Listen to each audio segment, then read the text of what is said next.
அதிகாலை வணக்கங்கள். தாத்தா இன்னும் தூங்கலையா?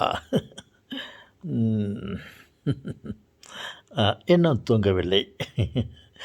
தூங்கி எழுந்து விட்டேன் என்று சொல்ல விரும்பவில்லை. நடக்காததை ஒன்று நான் சொல்ல விரும்பவில்லை. நான் இந்த வினாடி வரையில் நான் தூங்கவில்லை. பல கற்பனைகள், சிந்தனைகள், அதை வீடியோக்களாக போட்டு கொண்டிருக்கிறேன். ஆமாம் தாத்தா, இப்போ நான் சிந்தனை வந்தது இல்லை. இப்படி ஒரு வழக்கு, எப்படி ஒரு வழக்கு தாத்தா? சொல்லப்போவதை கேளுங்கள். ஒரு குற்றவாளி, அவன் பெரிய குற்றவாளியாக இருக்கலாம். அவனுக்கு நீதிமன்றத்தில் ஒரு தீர்ப்பு கூறினார்கள். அவனுக்கு மரண தண்டனை என்று முடித்து விட்டார்கள். அந்த குற்றவாளியிடம் கேட்கிறார்கள், உனக்கு நீ செய்த குற்றங்களுக்காக உனக்கு மரண தண்டனை கொடுக்கிறேன்.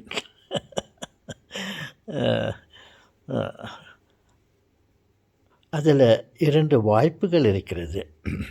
நீ எதை ஏற்றுக்கொள்ள விரும்புகிறாய் என்று கேட்டார் நீதிபதி. அதற்கு அவன் என்ன சொல்லியிருப்பான் தாத்தா? அவனை தான் கேட்கணும். இல்லை தாத்தா, எல்லாம் கற்பனை கதை தானே இது, நீங்கள் சொல்லுங்க. ஒருவேளை அந்த இடத்திலே என்ன தீர்ப்பு கூறினார்கள் என்றால், உனக்கு மரண தண்டனை தூக்கு போடப் போகிறோம், அல்லது நீ உன் வாழ்நாள் முழுவதும் உன்னை சிறைச்சாலையில் அடைக்கப் போகிறோம்.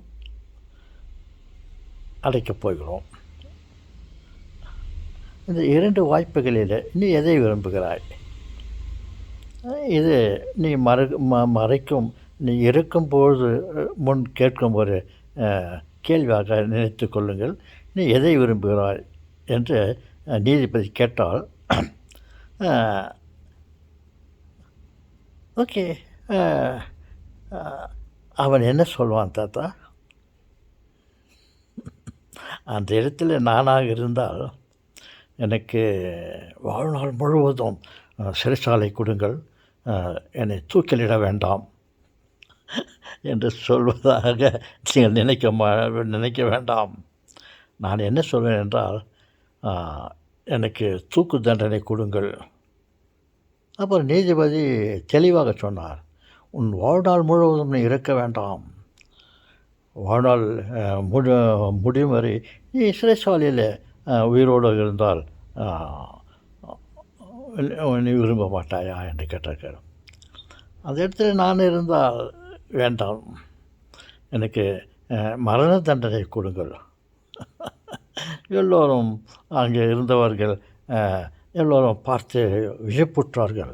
என்னடா, மரண தண்டனையை ஏற்றுக்கொள்ள சரியாக இருக்கிறானே என்ன என்று யோசிப்பார்கள். நாம் சொல்கிறீங்களே, வாழ்நாள் முழுவதும் சிறைச்சாலையிலே ஒரு இருட்டறையிலே அடைந்து கிடப்பதை விட இப்பொழுதே தூக்கு தண்டனை பெற்று நம்ம இறந்து விடலாமே என்ற ஒரு சிந்தனையால் நானாக இருந்தால் அப்போ தான் சொல்லியிருப்பேன்.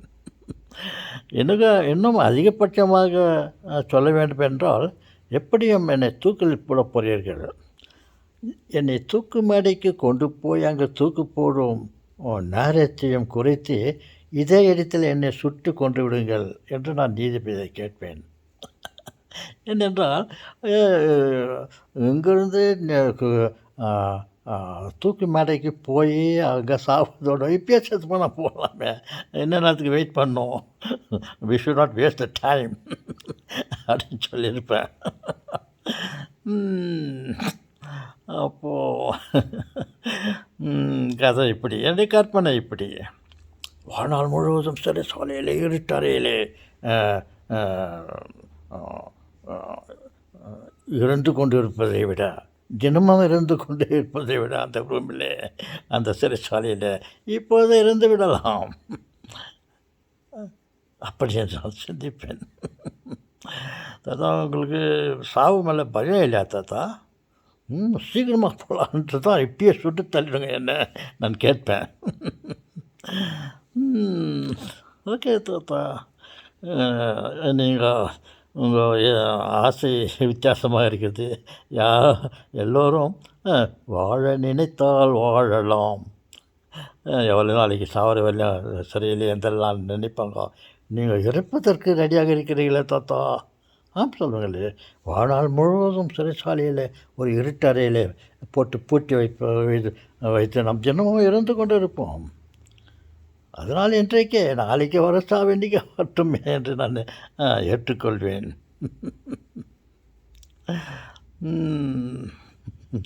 தாத்தா, உங்கள் கற்பனையும் உங்கள் விருப்பமும் எங்களுக்கு சிரிப்பை வர வைக்கிறது தாத்தா. சிரிக்க சிரிக்க சிரிப்பு வருது தாத்தா. மரண தண்டனை ஏற்றுக்கொள்ள ரெடியாக இருக்கிறீர்களா? அவன் சொல்லுவாங்களே, பல ஆண்டுகளுக்கு வரையில் நாம் சிறைச்சாலையில் இருந்து கொண்டு இருப்பதை விட, தினமும் இருந்து கொண்டு இருப்பதை விட, ஒரு நாள் இருந்தால் கதை முடிஞ்சிச்சு.